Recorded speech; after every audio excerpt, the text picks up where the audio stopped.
Going to go to business news now for you on the programme. It's time for a look at the latest business news. The reaction, in fact, of aviation authorities right around the world to that Ethiopian Airlines crash on Sunday. And our business editor, Stephen Carroll, is joining me with that here in the studio. Stephen. Australia is the latest country, Stuart, to ban flying of the 737 MAX aircraft from Boeing after that crash on Sunday. This comes after similar moves from authorities in countries including China, Singapore and South Korea. Now, individual airlines from India to Argentina also removing their 737 MAX 8s from service until they have more information about what happened. This was the second crash involving this kind of plane after a flight by Indonesia's Lion Air went down in October of last year. In the United States, the Federal Aviation Administration says the plane is still safe to fly, but listed the actions it asked Boeing to take after last year's crash. Alison Sargent has the details. To ground or not to ground Boeing 737 MAX planes? The question faced by air carriers worldwide after the model's second crash in 5 months.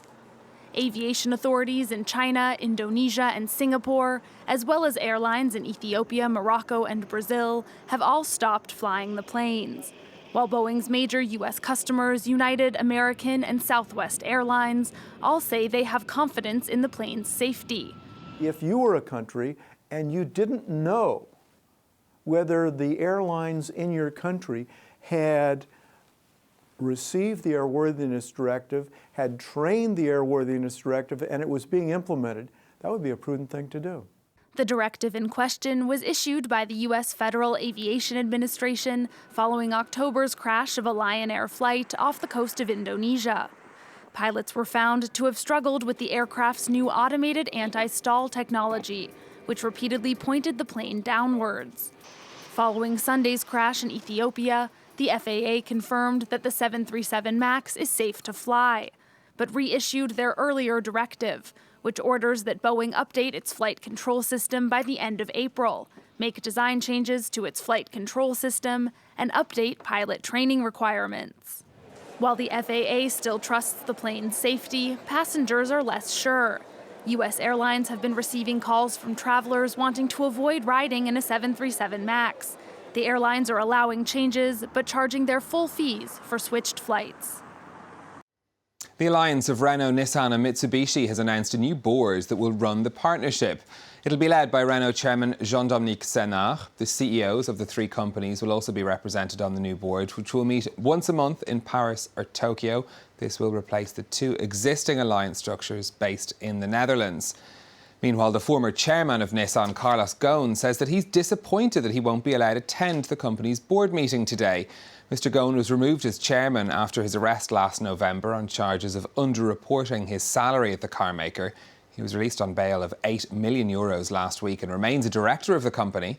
Ghosn was considered both the architect and main driver of the alliance with Renault and Mitsubishi, his departure clearing the way for today's reorganisation.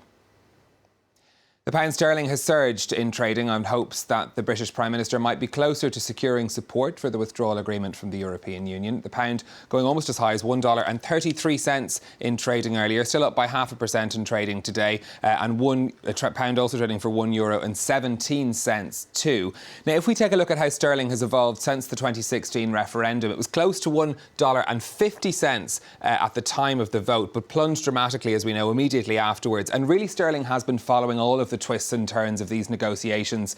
As things move closer to a no deal, we saw sterling fall, but we've got that boost in the last couple of days as optimism came to the fore that perhaps the UK might be able to leave with a deal. Currency traders actually saying that the markets are now so used to bad news that any positive news that makes a no deal look less likely will see a boost in sterling. Well, let's see how that news has gone down on the stock markets. Paris and Frankfurt opening up with the start of trading today in Europe. But London's FTSE 100 in the red. That's normal because the FTSE 100 is mostly made up of exporting companies. So that means that more expensive sterling is bad news for their bottom line. Over in Asia, investors had taken a dose of optimism as well. The Nikkei in Tokyo rising by 1.8% in trading too. Gains across the board, in fact. That partly being helped by rises we'd seen on Wall Street on Monday. Well, finally from me, Tesla founder Elon Musk has accused the American stock market regulator of overreaching in its investigation into his tweets. This after the Securities and Exchange Commission sought to find him in contempt of court, saying that Musk had broken an agreement with them. Now, he first landed in trouble with the SEC last year after tweeting he'd secured funding to take Tesla private. He was then fined $40 million and told he had to have his tweets approved by a company lawyer before posting them.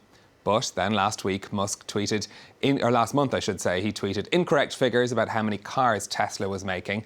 Part of his defence in this latest case is that he has dramatically cut down the amount that he tweets about the company, just perhaps not quite enough. Yes. Stuart. Some might say the same should apply to Donald Trump, but I'm making no comment.